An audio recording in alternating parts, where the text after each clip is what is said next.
রবীন্দ্রনাথ ঠাকুরের ছায়াছবি।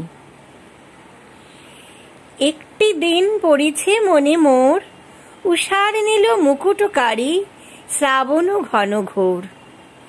বাদল বেলা বাজায়ে দিল তুড়ি, প্রহরগুলি ঢাকিয়া মুখ করিল আলো চুরি।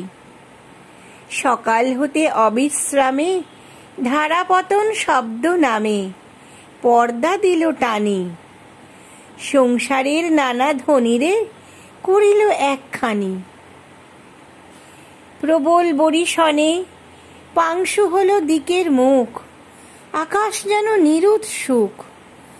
নদী পাড়ের নীলিমা ছায়ে পাণ্ডু আবরণে, কর্মদিন হারালো সীমা, হারালো পরিমাণ। বিনা কারণে ব্যথিত হিয়া উঠিল গাহি গুঞ্জরিয়া, বিদ্যাপতি রচিত সেই ভরা বাদর গান। ছিলাম এই কুলায়ে বসি আপন মন গড়া, হঠাৎ মনে পড়িল তবে এখনই বুঝি সময় হবে, ছাত্রীটিরে দিতে হবে যে পড়া।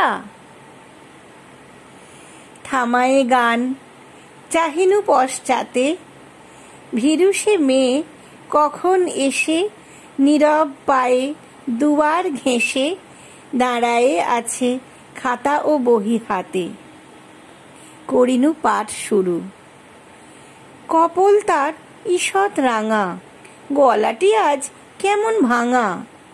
বক্ষ বুঝি করিছে দুরু দুরু, কেবলই যায় ভুলে, অন্য মনে রয়েছে যেন বইয়ের পাতা খুলে।